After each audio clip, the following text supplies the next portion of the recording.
We are live.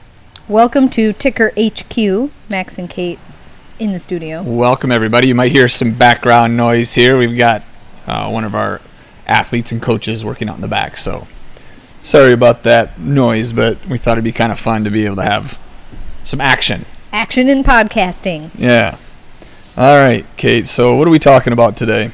Well, speaking of action, we had an athlete come in this morning and do a retest of a previous workout he had done before. Correct. And I was pretty excited about it because, we've been working with Tim for, just maybe 6 weeks here now, and to have some changes like this for somebody is pretty incredible, and it's worth sharing just to talk about because I've got a fair bit of data that can just kind of show how we've started to do it, and it's just worth the conversation because it's pretty neat. Let's get a little bit of background. What's Tim's sport? Yeah, Tim is a mountain biker, gravel road racer, and when I talk about racer, he likes to embark on 4+ hour events, big long things. He's done things in the 8-10 hour range, so he's a true endurance type athlete. So he came to us here at Ticker and has an individual program designed by you. Correct. To help him reach his goals on the bike. Absolutely. Awesome. And, he came to me just looking to improve power, little bit of, low back pain and just overall discomfort on the bike that he was hoping to have improved.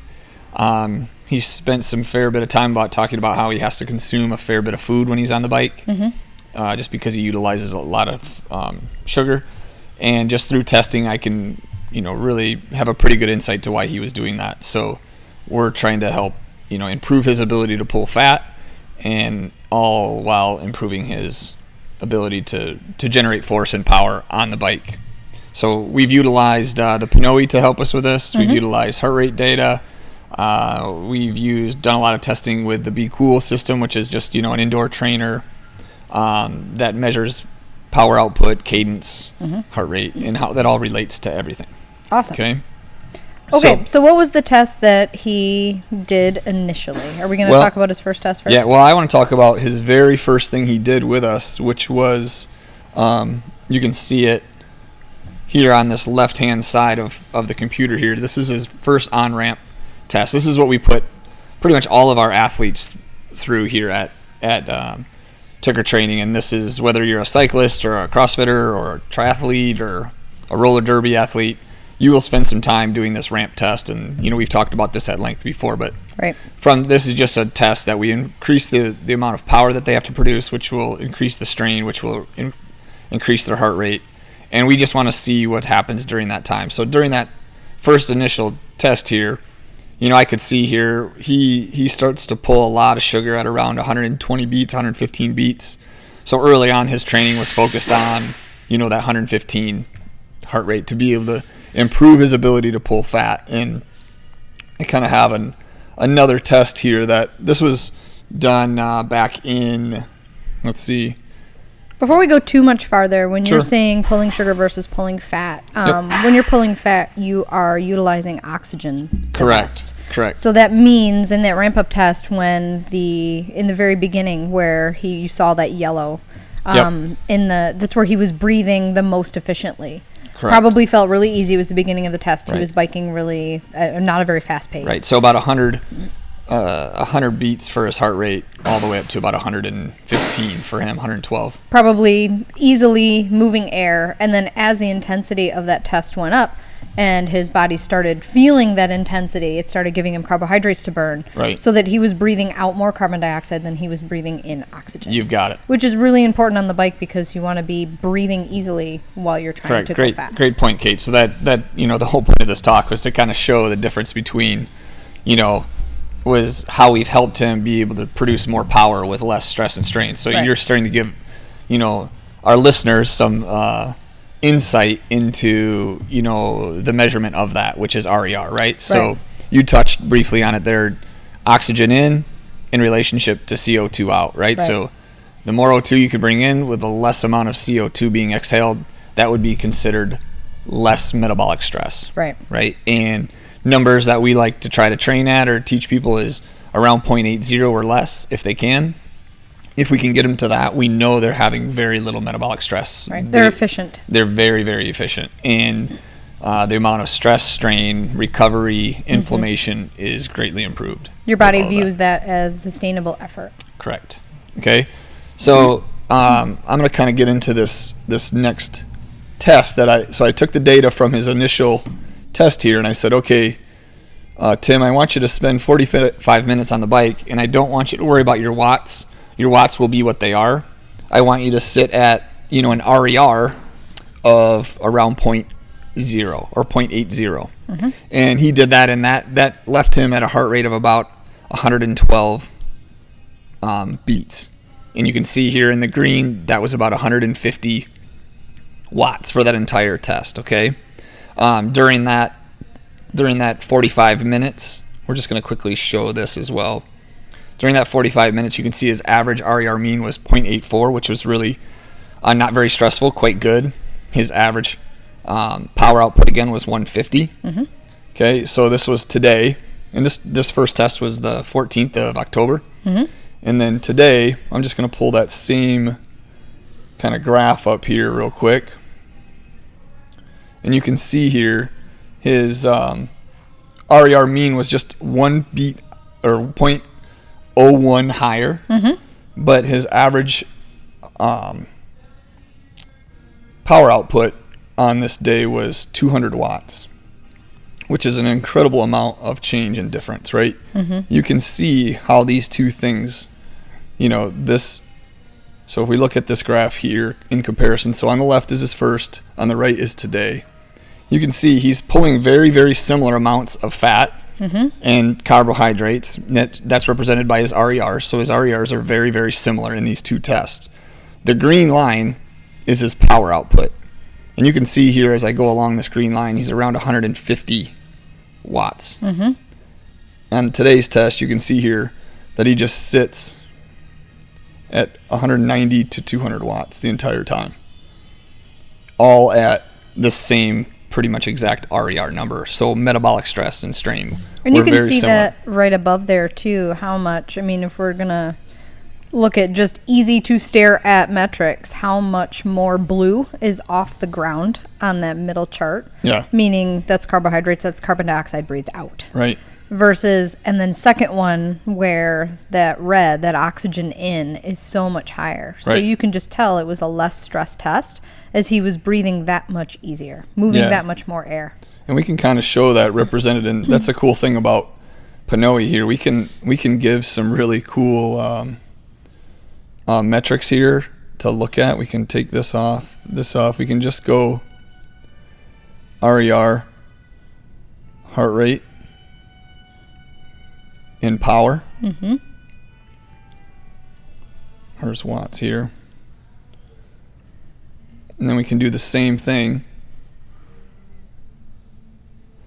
And this is an important tool for Tim to use, not only to guide his training with you so that he has data and numbers to follow, but to show that all the work that he puts in coming into the gym and putting in 45 minutes to, 3 hours on the bike training, that he's actually making changes and improvements. Correct. So this is a pretty, what else do I have marked here that I'm missing? RER, heart rate, watts. It's just that your watts now are so high. They're just so much higher, right? So you can see here, the pink is the pink, and that's well above his heart rate, right? Which was, during this test, was 120. Here it was 115. But the RER is also, very, very similar in these two tests. He's sitting here hovering 0.82 to 0.83 the entire time. And he does that again here on this first test. So, this is an incredible amount more of, in this is about a kilometer more. The first graph to me shows what was ruling, right? So it's heart rate in that one. He was governed by his heart rate. In that second chart, because the watts are higher, he was governed by his watts. It was hold those 200 watts instead of make sure you're staring at your heart rate to make sure you're under control. Right. So on this first test, he traveled, I think here, if I've got this right one up, about 23 kilometers. And then on this second one here today, 24 and a half. Yeah. I mean, like, that's a pretty significant amount of distance traveled in the same time with essentially the same amount of metabolic effort. Right. Right. So it's, and then, kind of one of the things that I also wanted to touch on real quick was, how did we get there? What did we do in some of our work, which I thought might, some people might be interested in learning. Mm-hmm. This was an FTP test that he did. So this just kind of this gave me some insight to when I was building some of his other workouts to what he was going to be capable of. Right. Because then I started training him like, okay, I feel you're capable of around 200 watts at a sustainable pace, right? Right. So this was another Based benchmark assessment to correct. figure out his functional training. Yeah, and we're going to, to the chagrin, like, Tim won't be too happy about this, but, we're going to retest this FTP test. And FTP is just how many watts can you produce over 20 minutes. Over 20 minutes. It's a really fun test if you've never done it. But so when we redo this, I expect, I think his normalized watts on this test was like 270, and we can look that up. In fact, we made it kind of a goal. Yeah, 264 was his normalized watts. I have a feeling that when we redo this test, he's going to be closer to 280, 285, which will be a very significant improvement in somebody's overall power output over 20 minutes. So, well, it's not going to be as stressful for him having that bigger aerobic base. Correct. With being able to move himself over that same 20 minutes with pulling a fuel source that is going to be more sustainable even at a higher output of intensity. Correct. So this was just the data from his first test that we just kind of gave the example of, like, here's his, his wattage of around, 130 beats. But this gave me an incredible amount of insight then to start building these workouts, like I call them at 5 at 200 watts. And this was essentially, 3 minutes on, 2 minutes off. And I want him to hold about 200 watts. And then I was watching his heart rate, and you can just kind of see here, he sits and plays around 120 beats. Mm-hmm. He tops out at them, these early ones about 125, 130. This one here gave some cool conversations that maybe we should touch on for just a minute, Kate. We kind of talked about this a little bit. But if you guys look at this graph here, you can see his first 3 intervals, his heart rate, stays very, very low. Doesn't really even hit 130. And then on his 4th interval, jumps up to 126, and then we start seeing more of like 130. And I said, well, were you just getting tired or what's going on? And what he reported is he upped his cadence. Mm-hmm. So these first 3, he was holding around 80 RPMs. Here he went up to like 95 RPMs, and it had him, a significant impact on his overall heart rate. This would relate to pulling more sugar, moving his legs that much correct. faster. And I asked him kind of, why did you do that? And he said, well, this lower cadence hurts my knee a little bit. Mm-hmm. And I said, okay, well, when I was watching you during that, I thought to myself, he might need to raise his seat. Mm-hmm. Just having an eye for that stuff. Being a cyclist in the past, I looked at him and I thought, I didn't want to say anything because he'd been training a long time, right? So right. I don't want to just come in there before I really get to know Tim. Because remember, I've only been working with him for about 4 days here. Mm-hmm. If I come guns ablaze and you got to raise your seat, this or that, he's going to be like, what? He's going to be a little bit apprehensive. So I asked him, and I said, well, I was going to say something to you about your seat. Can we try raising it before you ride again, and then try that average cadence again at the lower cadence? And he said, sure. He was totally open to it. So, right. He did that.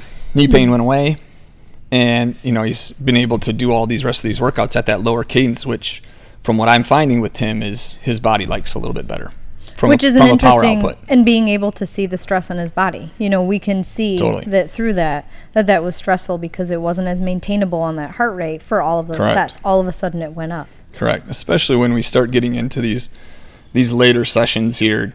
This was essentially the same, but I took a minute of the rest out, and he's still maintaining that wattage. Mm-hmm. And look at how his heart rate is, he hits 130 a couple times, but not for much. So this was just another session. So here I took a little bit of the rest away. Can you still maintain that heart rate? Mm-hmm. We found yes, he could, and he did a whole bunch of really great aerobic training. We didn't have the screen up there, so I thought maybe I better go back, Kate. But yeah, so you can see here that, through this test, I'm watching him, and, remember, I'm learning during this that I'm trying to improve Tim's ability to pull fat and improve his aerobic capacity. So I'm constantly trying to challenge that, that's being done here at 130, 125, and then he's got to go back to an aerobic state here at 90. Right, that beats. work to rest ratio. Correct. So just over time, this is one big long aerobic session that's just challenging his true ability to pull fat, or his true aerobic capacity, kind of, in that regards. Okay. Now, you don't have Tim just on the bike. He has a program you mentioned knee pain and balances side to side and everything else, and low back pain.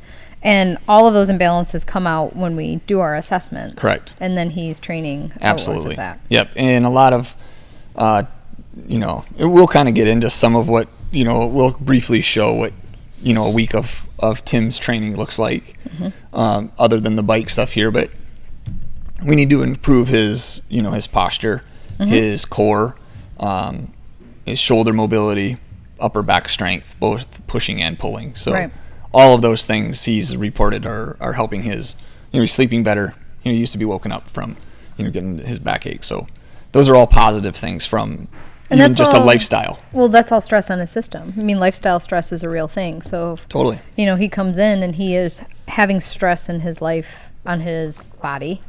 Yep. Muscle fatigue that will show in these tests, because we have all the data to show the stress and strain that he is relating to his power output and his heart rate. Awesome. Okay, so I'm just going to show just a couple more, sessions that he did here. This here, we're starting to get up into, I started to increase his watts. So I increased his watts, but I shut the time domain down. So this was like a minute on, minute off. And I was like, okay, Tim, let's hold around 235 watts. Still, I want this to be aerobic. I could just say, hey, let's just go as hard as you can a minute, rest a minute, hard as you can a minute. But that's just going to improve his ability to suffer, not be able to produce power in an aerobic state. So, and this is where the science of, people have laid this foundation in endurance sports for years. And, I'm just applying it, appropriately, hopefully, for Tim. And we were able to find out where his intensity lies by using Pinoe, by using all of these tools. Yep. Correct. Right. What's that one? This was I think this was 3 15-minute efforts at 200 watts. Again, this was maybe previous to the one that we just showed, but again, the idea to extend the amount of time you can hold that power, and you can see it how, he starts out and his heart rate just gradually climbs up. But all of this was done to improve his time, under fat pull, right? And so the more he does that at a good power output, so I could just put him on a bike and just be like, just keep it nice and easy. But he's not really pushing the limits of what he can do. You have to know where his intensity lies. Correct. And you can see on that chart where what's the brown one where it comes up? That's his cadence. Right, so that's his cadence, and it's his heart rate follows up there. So you had said his heart rate starts to come up near the end, and then he goes into a rest period. Correct, then he goes into... Then you look at the second set. Was that maintainable? Was that sustainable? Did he rest enough to come up, or does his heart rate shoot up on the second one because it was an interval that was too intense? He did a great job. And he did a phenomenal job. That was the right power to heart rate ratio for him. It looks to me like I could have done this to Tim for hours on end until he got bored and said, I quit. Which turns out is what he likes to do for his sport. Yeah. So this was just another session leading to that 235 watt session of 3 on, 2 off. Yeah. Okay, so I'm going to get out of, so I can show what a week of training looks like. Yeah. And just this, so we'll just kind of go back to, when he started with us, we had a whole bunch of assessments, a couple weeks worth of things that we just went through for him. So this kind of gives me guidance when I'm building programs for him. He's done a fair bit of goblet squats. He doesn't have a lot of experience with a barbell on his back, and he's got some, mobility things that we need to work on. And so a lot of Tim's progress here is based on volume of repetitions, right? So good sound principles that we've learned as coaches, that he just needs, there's no reason for me to pile weight on to Tim. He's just not, he doesn't have a training age with weights yet that he can, handle that type of stuff. So a lot of his work is single leg work, simple, dumbbell two-way raises. And then we've also given him some aerobic training with, ski ergs, rowers, push-ups, that type of thing. Even, inverted rows just to improve his pull, good mornings to improve his hamstring flexibility and strength. And this all just progresses over time. He's got a lot of Romanian deadlifts in there. He's carrying yoke on his back to build core stability and strength. Endurance strength. Totally. So, you can kind of get a good sense here that, and you can look, Tim has done a lot of really, really excellent work. It's very, very rewarding when you get an athlete like Tim. Not only does he want to do and have some specific goals for himself as far as a competitor, he also wants to feel better while doing it, both in his daily life and during his competition. And, I can't stress enough about how the PNOE and all this data helps us understand that. Well, Tim's been a victim of his own sport too, and has had collarbone reconstruction twice. Yes. Yep. And I noted when I was helping him with one of his assessments that he obviously did PT on one side and did a really nice job at it. Yeah. But, the job that physical therapist did for him was rehab the side that he had reconstructed. And so then, seeing that imbalance, what does that look like when you're holding your handlebars then for 4 hours? Right. And one side's really muscular and one side's imbalanced. Right. That's going to stress your system out. Right. It crosses over, your low back feels it on one side. Right. Then all of a sudden one leg starts pushing out more power than the other. Right. So there's a complete, downstream effect of all of that type of stuff. But just real quick, just show a little bit more. We've got sled pushes in here, rear foot elevated split squats, things to isolate, one of everybody's favorite, right? Some Normatec recovery boots in there, a fair bit of just simple things as well. Like, I say simple push-ups, but, if that's something that you struggle with, it's not the most simplest thing. Well, and having endurance of being able to hold your upper body in tension while you're on a 4-hour bike ride. Having the endurance in your core to be able to hold yourself in control while putting power through your legs is really important. Very important. So, that's just kind of some of the stuff that we've been doing for Tim that I thought I was really obviously very excited about. When you can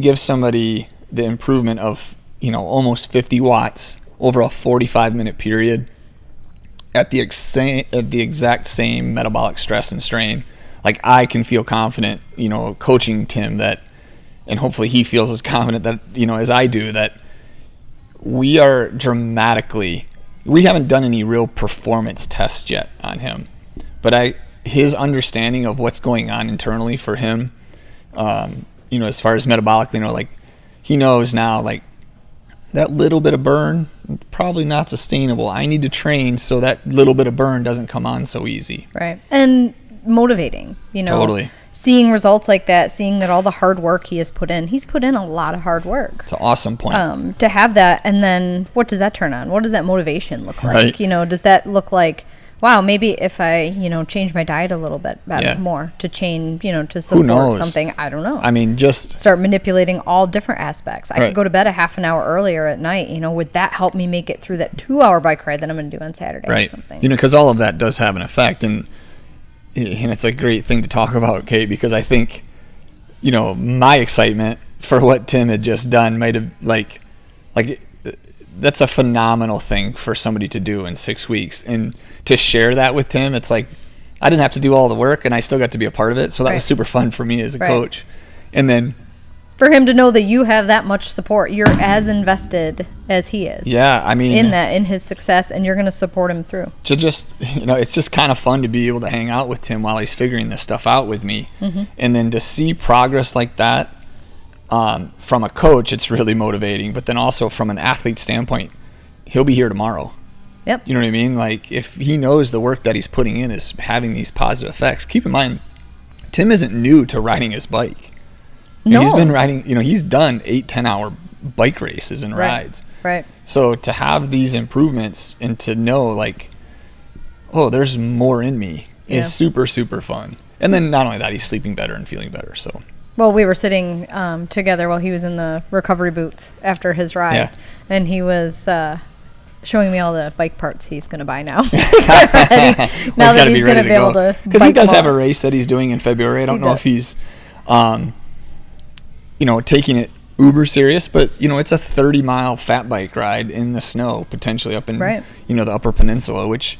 That's going to take some endurance to do. Yeah, just he kind of made a thing today is he's always done better in the cold. Well, for somebody that burned a lot of sugar or just kind of was overreaching maybe in their racing or their cycling, The metabolic response of burning carbohydrates is it's heat. very hot. It's So heat. if he's already hot and then he burns more and makes him more hot, of course He's a hot mess. Of course his performance is going to fall off, right? Yeah. So to be able to have that awareness, I'm just super excited even for his, summer races to see how that goes. But we're going to check in again with Tim, and hopefully we can get him on here to just share his experience with, having a coach and what it's like to have, things laid out for you and to, Maybe we can live broadcast his next FTP. that would be good. He might not like that. Yeah. Watch him suffer, but Yep. anything in closing, Kate, that we should If you're somebody that, you don't have to be a cyclist to want an all-inclusive program personalized to you. Right. This is just a very specific example of what we can do for one person. So Exactly. reach out, tickertrain.com. That's all I've got. Thanks, Kate.